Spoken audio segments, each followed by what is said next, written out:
Christmas seems to start so early these days, doesn't it? This year, Harrods actually opened their Christmas department in August. By the time November comes, the adverts are well into the newspapers and television. And of course, we know Christmas is really here when we start to see Christmas decorations appearing. And of course, the prince among all of these is the Christmas tree. There are few people in our country today that don't understand that at the heart of Christmas, Christ Mass, is the celebration of the birth of Jesus Christ.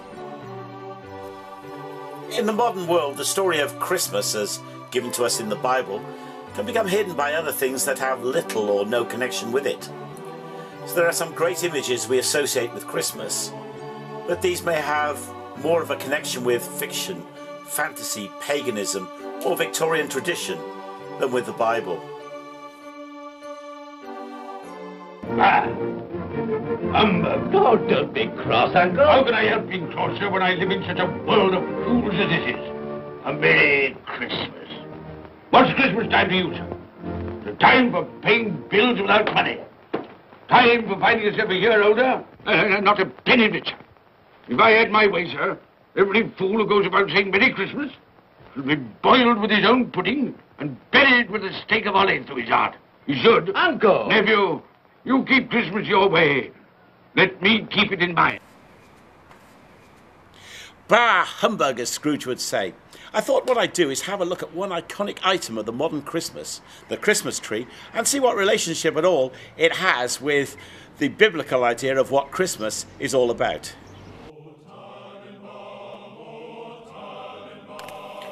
Right down the ages, people have worshipped tree or tree-based objects as part of pagan rituals. Gods on poles like Asherah or totem poles can be seen as examples of these.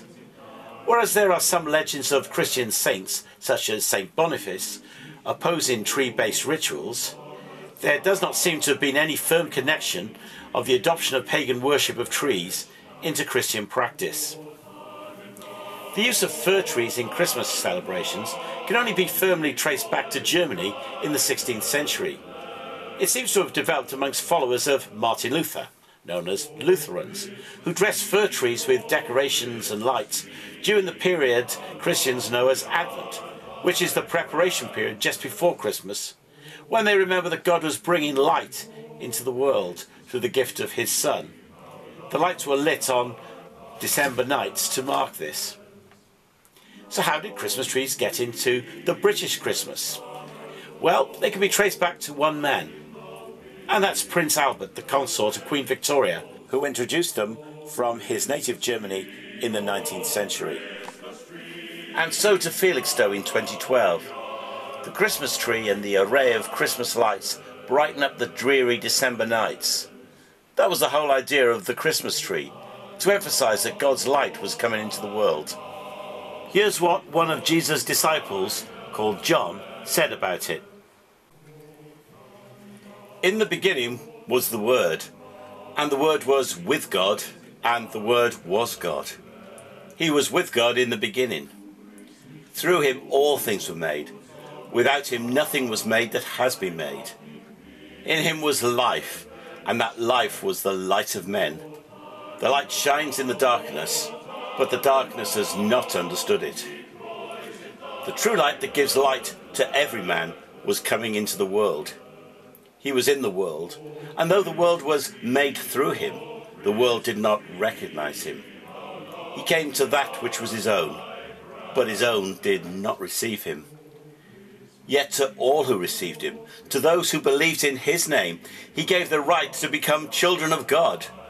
Children born not of natural descent, nor of human decision or a husband's will, but born of God. The Word became flesh and made his dwelling among us. We have seen his glory, the glory of the one and only who came from the Father, full of grace and truth. Christmas isn't just about the birth of some famous guy, but the entry into the world of God as a human being. His purpose was simple: to bring us as people into a relationship with God. It's not a forced relationship, but a decision we need to consciously make. I just read how when he came, There were people that just wouldn't receive him. They just didn't want to know for whatever reason.